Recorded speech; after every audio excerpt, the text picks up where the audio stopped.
Deepwatch provides innovative managed security services that empower organizations to be more resilient against today's evolving cyber threats. Deepwatch offers game-changing capabilities in managed detection and response, managed endpoint detection and response, and vulnerability management, all delivered through a unique squad model, a dedicated group of security experts that works directly with each client. From managed security operations to threat hunting to continuous measurement of security readiness, Deepwatch is advancing the service of managed security. Measure your SecOps maturity for free by visiting securityweekly.com/Deepwatch. The most at-risk industries like financial, tech, and government agencies use web isolation to keep their networks and users secure. The Silo Web Isolation platform by Authenticate allows users to experience the web in full isolation, eliminating the chance of a web-borne cyber attack. You can interact with malicious files and websites without worry, even if you're working remotely. Authenticate enables anyone, anywhere, on any device to experience the web without risk. See how it works at securityweekly.com/authenticate. With over half of enterprise security budgets going towards detection and response in 2020, the challenge is investing in solutions that can migrate and scale with your business. ExtraHop helps security teams spot threats up to 95% faster and respond 60% more efficiently in hybrid and multi-cloud environments with cloud-native network detection and response. Kick the tires in the full product demo at securityweekly.com/ExtraHop. Welcome back to Business Security Weekly. I am your host, Matt Alderman, joined by Paul Asadorian and Jason Albuquerque. Do you always end up missing our live streams? Need somewhere to flag Security Weekly podcasts that you want to listen to? Subscribe on your favorite podcast catcher or YouTube channel. Sign up for our mailing list and join our Discord server to stay in the loop on all things Security Weekly. Visit securityweekly.com/subscribe. Security Weekly, in partnership with Cyber Risk Alliance, is excited to present Security Weekly Unlocked this Thursday, December 10th. It's a one-day virtual event, wraps up with the 15th anniversary edition of Paul's Security Weekly live on our YouTube channel. Visit securityweekly.com/unlocked to view the agenda, which is final. Register for free and join over 900 other people for the day. It's going to be a great event. Paul and I have been like heads down all week. Yes. Trying to get everything ready to go. Episode 667 of Paul's Security Weekly will air this Thursday and feature 3 panel discussions. We haven't announced the other guests yet and hosts, but I did do all the topics for all 3 of those. So those are up on the website, actually, if you can, if you go to the index for Paul's Security Weekly. 677, sorry. Got my 7s mixed up. Got your 7s mixed up. Yeah, it's going to be a great event. A lot of work. It looks like we're talking Star Wars. So very quickly, Wilro Hood was seemingly an extra in The Empire Strikes Back that can be seen running around in Cloud City, holding something under his arm. That something under his arm is what's referred to in the Star Wars universe as a Camtono, which is a device used to hold valuables. However, on the set, it is actually a Hamilton Beach ice cream maker. In case you're wondering the significance of ice cream maker. And so when they have these, before COVID, when they have these Star Wars events, people will dress up in the orange Rebel jumpsuit and get ice cream makers and do a run around the conference as kind of an ode to Wilro Hood. And there is an action figure for him and everything. And it was brought back. Mandalorian draws on all of these really esoteric Star Wars references. I didn't even realize this one. John Favreau he's amazing. He's doing an amazing job. Pulling off ice cream makers, of all things. It's really cool. Of course. It's $29.95 on Amazon. Just in case you need one for your costume. You need one as, for a prop or, make ice cream. It was Darth Vader week. There were actually 5. 3 of them had to do with leadership, and we had to cover them all this week. I couldn't spread them out. We've only got a couple weeks left for the remainder of the year, and I'm like, Paul's going to have fun with this one, so we're just going to cover all 3. Darth Vader's a terrible leader. Yep. And I would argue that Yoda is the shining example of a leader. And just a couple quick things. Yoda, so Season 1, Episode 1 of Star Wars Clone Wars starts off with a quote, "Great leaders inspire greatness in others." And the episode proceeds to show Yoda mentoring some of the other troops on how to be a great leader. Actually, probably if you're aspiring to be a great leader, probably should go watch that episode because it does a great job and hinges on, draws from the works that we talk about in great leadership. Yoda has the quote where he says, you only bring into the cave with what you have. I mean, this whole article is about that. And I just love his line, like, that's why you fail. I can't believe you did that. Can't believe you moved that ship with just the Force. And Yoda's line is great, is, that's why you fail. And so for me, and for all those reasons and more, Yoda is a fantastic leader and embodies everything we talk about on the show about leadership. And Vader is just quite the opposite, right? My opinion. Which is totally why I found these articles interesting and kind of the ties the author tried to bring together here and some of the leadership lessons. Mm-hmm. He tried, right? And you look at some of these quotes, right? Okay, I got to go to this one. I am your father, right? It's just this whole truth thing. Yes, true. However, does that make you a really good leader in this particular case, right? It's just he pulled someone's out here. I'm like scratching my head, going, there was small details. Like he just cut off Luke's hand, by the way, after right before delivering that line. So, right, and I mean the author is really trying to stretch connecting the dots here. I mean one of the leadership lessons in the "I am your father" piece is as a senior leader. When reporting to senior management, you need to be able to compress the right information into the right amount of time, no matter how complex the topic or short the briefing. That was the connection back to I am your father. So, yes, true. That's really... You need to master your elevator pitch, but... Yeah, I mean, that's really... you should be transparent as a leader. And I think that the thing you would draw on is Obi-Wan, right? Going, well, when Anakin became Darth Vader, he really wasn't your father anymore. It's like, dude, that was a stretch. You could have told him from the beginning that it was. Then there wouldn't have been this like climactic cinematic beauty of Empire Strikes Back in delivering that line, which is why they wrote it that way, I think. But anyway. Yes. The other one that in this first article. I'm altering the deal. Pray I don't alter it any further. Yes, because you're probably going to die if you have to. Oh my God. So Matt, it's amazing. I pulled the exact same two out of this article as the ones I wanted to focus on, right? And it's like a lesson in risk management. Yeah, but like also, okay, we'll go back to the movie for a second. Vader just got finished torturing his friend, by the way, before delivering that line. Oh yeah, just throwing that out there. Exactly the point. I'm like, does that make you a really great leader? Because the ramifications of altering the deal again is basically I'm going to kill you. I'm not sure that's what you want your aspiring leaders. I mean, to do. If you keep altering the deal, everyone's just going to walk away, right? In the real world, correct. That's a terrible.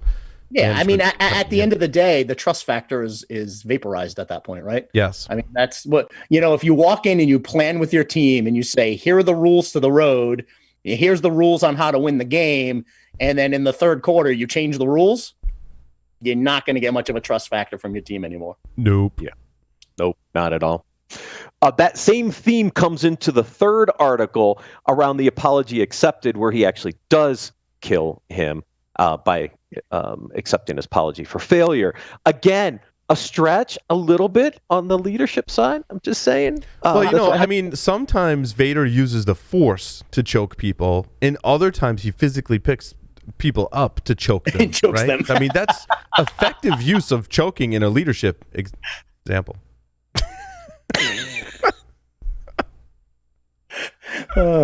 Here's what I'll say is the second article, the part 3. There are a couple of little tidbits that I liked, before you walk in the room, things you should prep for when you're in the room. I mean, identify the crucial nodder. I like that one, right? Because when you walk into a meeting, know who the decision maker really is, because there might be an executive in the room, right? Who may be the CEO, but there may be a trusted subject matter expert in that room that's going to validate everything you're saying or invalidate everything you're saying. But also, back to the article number 1, the ability to destroy a planet is insignificant next to the power of the Force. He says that in like a room of people who basically probably have spent the last however much time of their lives supporting building the Death Star, right? And it kind of ties into your point, like, you don't rain on people's parade like that. To me, that was an example of poor leadership. Yeah, I thought the the suggestions here in the third art, the number 3 in the series of part 3, second article in my series, were actually good. Did you make a Star Wars funny? Yeah. The first movie, episode 4. Yeah. Yeah, episode 4. I mean 1. I mean 7. Wait. Awesome. Gosh. I knew this was going to be a fun segment with these 3 in here. He makes really good points, Jason, to your point. Like, find the guy you know is going to agree with you. He's over there nodding because you want to see how the other people react in the room. So kind of plan that out in advance. Some great stuff. It's just stretching those to Darth Vader's apology accepted statement was a little far-fetched. But I do believe I'm separating the two. I'm actually looking at the content and saying, this is good for leadership. That's good for leadership. This lesson learned is good for leadership. Yes. The last one around, it was talking about empathy, and it's like, really? Okay. Right. Yeah. I can't do that one with Darth Vader. I can't.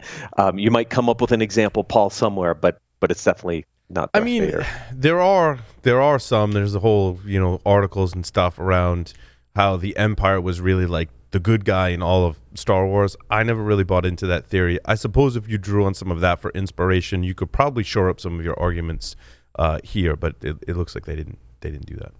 Yeah. They did not, unfortunately. To kind of tie into that a little bit, I wanted to talk about compassionate leadership, because I think the antithesis of Darth Vader is having a compassionate leader, right?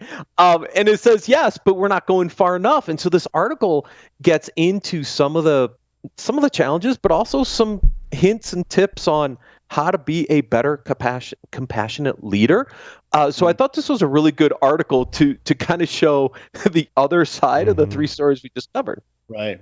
Yeah, and I mean, in today's workforce, we're as leaders, we need to hold ourselves a little bit more accountable than ever for a bit of compassion, right? Because we all have disrupted lives, disruptive kids, their situations with school, and more and more times I'm seeing folks who are getting quarantined because either somebody they know or themselves have popped positive for the test. So, we're really being disrupted right now. So having a level of compassion is something that's critical. It's table stakes these days as being a leader, right? I mean, there's studies out there, and this article kind of goes through where it shows improvement in trust with your teams and loyalty from teams, and you get better productivity in situations where staff have a leader that they see as a compassionate leader. Yeah. I thought some of the tips here were interesting. I mean, look, I practice candid transparency every single day. I am what I am. The ones that get a little challenging, a daily direct interaction. I think that's hard in the world we're in right now. I mean, yeah, you can do it kind of virtually direct. I thought that was a little challenging. I mean, unless you're going into a grocery store or going somewhere where you can actually go in and do that. I thought that was a little challenging right now, but I see why you want to try to create that interaction of compassion in a more direct way. And then adopt a daily mindful training. Unfortunately, I don't have time for that one. So. I mean, daily's hard. You know what I mean? I think trying to keep communications, with your team is important. Both your team at home and your team at work, and balancing the two and keeping that, regular. And I'm sometimes very terrible at that, and then I try and make up for it, right? And I'm just, texting people like, "Oh, thinking of you, like didn't get a chance to meet, but I'm still here for you," kind of thing. I think is really important to kind of speak to that daily interaction. And that's hard to do daily because we all get busy, and everyone else is busy too. So I mean, we don't need to over communicate, right?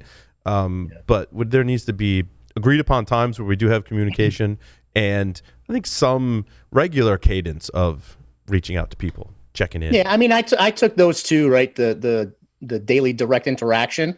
I took that as try to embed it as much as you can in your daily activities, right? Right. Conversations with staff, conversations with other leaders.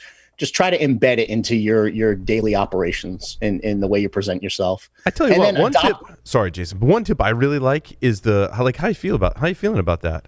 I use that. Right. I find that I've worked that into my regular rotation, and I'm going to get even better at it.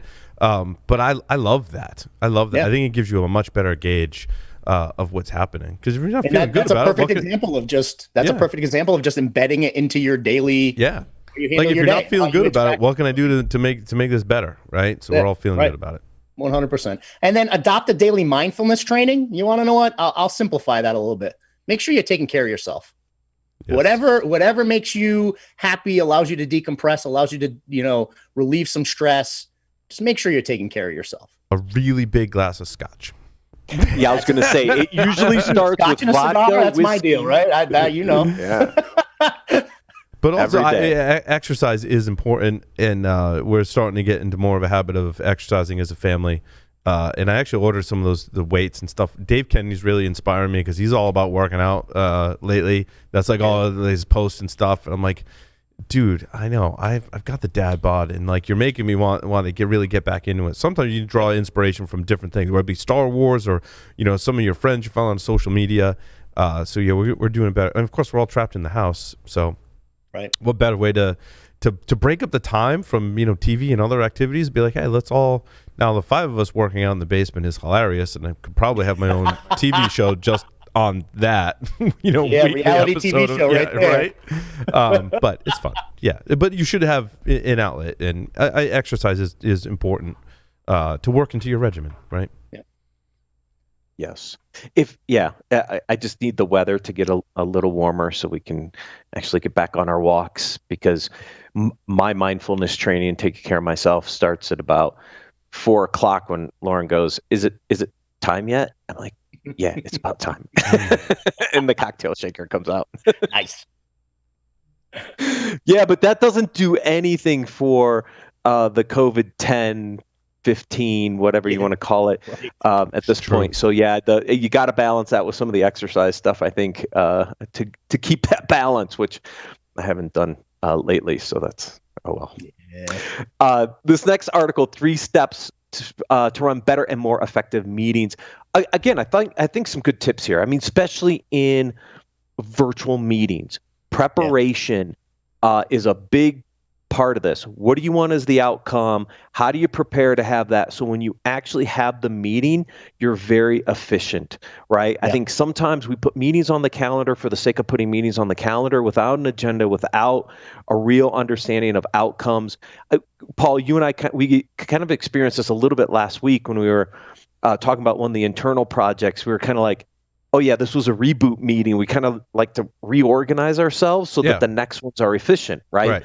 Because it was kind of a reboot session. And those are needed at times, but if every other meeting after that has a desired outcome, we can be way more efficient. Hey, look, meetings can be a really positive thing. And we've all been there where we're flying back and forth in email, and you're just like, no, like we really do need to just sit down and chat, right? And what you can accomplish sometimes in a 15-minute meeting, like I had a meeting last week, 15 minutes, we cleared up all the issues and got a plan moving forward. That's way better than trying to hash all that out in email. So there's definitely a place for meetings. But Matt, like you said, we've all suffered from the meeting fatigue and just having meetings for the sake of having meetings. It's a balance. Yeah. And at Carousel, we say there's good busy and there's bad busy. Make sure that, every meeting you're having is the good busy. Bad busy is a waste of time, waste of money, waste of resources, waste of talent. Make sure you're putting the effort to have an agenda, talk about what those outcomes are supposed to be for that meeting. Make sure people know why they're in the meeting and come prepared if they have to be prepared for things. And make sure you're only bringing in the folks who need to be part of the conversation, that are required to be part of the conversation. Don't just invite everybody because you can. It's Jason, it's really I have a question about that for you. Is the bad busy and unplanned work, are there two separate things? I feel like sometimes they overlap, but sometimes they're also two completely separate things. No, I mean, unplanned work could be good busy, right? I mean, it could be something that, so bad busy for me is non-value add. It's non-value add work, right? I mean, think of it from a lean perspective, right? I've done a lot of work in lean IT. There's value add and there's non-value add. Eliminate the non-value add as much as you possibly can. Yeah, I'd put bad busy as an example of I start something and I don't have everything I need to complete that task. Therefore, since I don't have everything I need, I have to set it aside, go collect what I need, come back, and now it's taking me 2 to 3 times as long. To me, it's a good example of bad busy. Yeah. The unplanned work, yeah, sure, there's going to be incidents and outages, but as much as you can do to avoid that, and we're going to roll out those patches, firmware updates, whatever, in a planned manner beforehand, before there's this huge unplanned outage, and we all have to drop what we're doing and get into kind of bad busy work, right? Yeah, exactly. I mean, proactive processes and technologies that can help you streamline operations and be more proactive, so that way you're not getting the result of neglect. Yeah, that's good. That's always good busy. I think right? a lot of security is like doing laundry, right? You don't want to incur too much debt. And it really goes right into IT as well. The longer that you're not addressing issues such as laundry, the more work it is to get to the point where you can set that task aside and move on to something else. And I keep reiterating this with my wife, that we need to establish more of a DevOps approach to laundry, if that makes any sense. But we need to do that in our IT systems as well. Otherwise, I mean, there's too much. 100%. Right? We talk a lot about vulnerability prioritization, patching. I had a conversation with John Lucades from Eclipsium today as well. And it's highly prominent in those two areas. If you're not, especially with firmware, which the operational risk is so high. I mean, there already is with patching as well. But when you're talking about addressing stuff in UEFI, that's a high operational risk in my opinion. You know, when I'm speaking to teams, I usually like to equate it something real life that people can see, and I always equate it to like state or local government, and it's called deferred maintenance. Yep. And state and local governments are infamous for doing this, kicking the can down the road, not investing in their buildings, not investing in their infrastructure, pushing it out. And then 30 years later, they have an $11 million project to put a new roof on a school when they could have avoided that by taking care of it. Yep. You let the laundry pile up too much before your washer broke.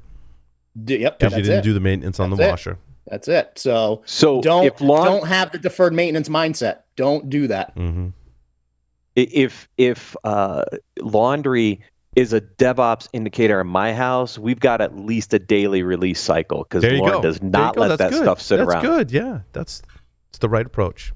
Yeah, with 2 boys downstairs, it's like almost every day. Yeah, but breaking up. It's funny how breaking up work into smaller chunks is a thing. My wife tends to fill the washing machine until it's overflowing, and then cramming it all in the dryer, and I feel like it's just more work. And when you study the DevOps and lean approaches, it's about breaking that work up into smaller parts. So I'm like, let's just take the towels and do all the towels in one cycle, and because that's easy to wash and fold and put away, right? I don't know, different. And here's the stat that I want to see, Paul. How long does your washer and dryer last? Are you taking 5 years off of its life by doing that? You could, no, because they're all sensing now. Maybe it's worse to, this is a study in your operational systems as well as laundry, is the effects on these types of things, right? Yeah. Because they auto sense how much water, so it's not an issue of resource consumption, but putting a heavier load in each time could give more wear and tear to your washer than doing smaller loads. And these are same conversations we'd have about, technology and other things as well. There you go. This is going to be my next article. It's not going to be Star Wars. It's going to be how security relates to laundry. Yeah, it's exciting. It's exciting. I will also cover how to bring balance to the Force. Okay. I'll wait for that one. Well, you don't want your washing machine to go out of balance, so you need... Never mind. Just don't break the shocks on them, because it's a pain in the butt to replace. Because I had to replace them on the old washer and dryer at the old house, but you can replace them yourselves for all those do-it-yourselfers. Before we get to the last article, which will be quick, Jason, I don't know if you noticed, I had 2 other articles when I flagged these originally. I did. I noticed there were 8. Right, there were 8, and then I read them, and then I realized that they were behind paywalls to get the details for the article, and I'm like, So vendors, anybody, if you want your stories covered on this show or any Security Weekly shows, do not put a paywall, a sign-up wall in front of it to get to the details, because otherwise we won't cover it. So that's why I deleted those 2. I just thought an interesting little tidbit. This last one, I think we know this, right? These are the top security concerns and cyber threats globally. I mean, ransomware is on the list. Phishing's still up there. We've got a great webcast coming up with Kevin O'Brien at Great Horn this week, not only on phishing, but the different techniques and different solutions out there that are really effective and not effective when you think about the email phishing problem. He is so smart. I mean, every time Paul and I talk to him, so knowledgeable. Like, he's just I pick his brain all the time, basically about email security, like in general as a topic, as it relates to phishing, as it relates to message management, architecture, platform terminology. He's a wealth of knowledge, so I'm very much looking forward to that, because Kevin's awesome. Yeah, and we still struggle with this stuff. So I think this webcast will be good to educate people on what's working and what's not working, because he just knows it. But that's number one on the list. Ransomware is number 3. I mean, this stuff isn't clickjacking. Clickjacking's number 2. I don't know. That should be a larger overarching bucket of web app security, because to pin it to one style of attack, I think does application security a disservice.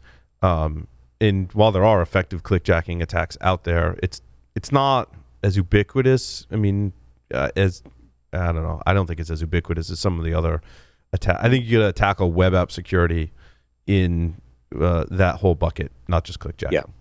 Yeah, because botnets are in there, which is a web app security issue as well. Could be. I mean, bots coming at your web apps is one thing. You know, botnets and how they communicate could be yet another thing. And botnets are used for all kinds of different things. Ransomware is interesting, certainly, because it really, the way it's influencing, how it has influenced the economy of cyber criminals today is astonishing. And I never really spent a lot of time thinking about it in that light, that the reason they do is because it's easier to make money directly than it is to 100%. Steal something and sell it. I'm like, duh, that's obvious. And that's why we're still seeing a whole ton of ransomware attacks. And now TrickBot, did we cover it last? We covered it last week on Paul Security Weekly and talked to Clipsy about it today. Has a module that can impact UEFI firmware, and that's, for me, when it relates to ransomware, that's kind of scary. Yeah, without a doubt. And you're right. I think it's the economy. You used to steal the records to sell the records. Now you just lock up the records to get paid to get the records, and then maybe you sell them after the fact. I mean, ransomware has this really interesting economy around it. You could get paid to unlock it, but if you steal it before you lock it, you could also get paid a second time to sell it, which is just, it's a crazy scenario. Which is interesting, because when you look at web app security, it's not about protecting from ransomware. It's about protecting from doing things you're not supposed to in the web app. I mean, that could be anything from a password reset to some super in-depth technical, web application security vulnerability and everything in between, which is what makes it a very unique, makes it a very unique landscape. Yeah. I mean, it's your legacy hostage situation is basically what's happened, right? Mm-hmm. And, a long time ago, our government said we're not going to negotiate for hostages with terrorists, right? So to some degree, I think we're dictating the outcome by paying these ransoms. And I get it. I've had lengthy debates with my CFO, right? And my CFO will say, organizations want to do whatever they need to do to get their business up and running again, generating revenue. They're going to pay. And I don't believe there's a bill in front of Congress today that would make it illegal to pay a ransom. I know there are others, U.S. government laws that could apply to that, and they're trying to make those enforceable. I believe we talked about it again last week on Paul Security Weekly. Yeah. It would be interesting to see if a bill would actually pass that would make it illegal for paying a ransom. There would certainly have to be some exceptions to that, I would imagine, but then it ties into the whole cyber insurance thing, which is that was from the Office of the Treasury, I believe, that said they're going to start looking at fining people if they pay ransom. Mm-hmm. Yeah, it came out of the Treasury Department, I think, is where it originally came from. The question is, do they have the right to do it or don't they? Does it need to be a law or not? Who knows? I mean, we're not going to see anything settle out on that for a while. Yeah, there's some interesting ones, like legalization of marijuana is actually passing through as we speak, but who knows where anything will get right now. Yeah, it's tough to call. I mean, I think the big one everybody's waiting for is the stimulus package, right? Yes. Because there's a ton of small businesses hurting right now. As I said, at the beginning of the last segment, I've been talking to some small business owners, and they're doing what they can to survive, but there's like small businesses are struggling. $900 billion bill, right? Yeah, in relief fund. Hopefully that one gets through soon, because I know there's a bunch of small businesses need that help. Gentlemen, always a pleasure. Thank you as always. Thank you everyone for watching and listening, and we'll see you next week on Business Security Weekly.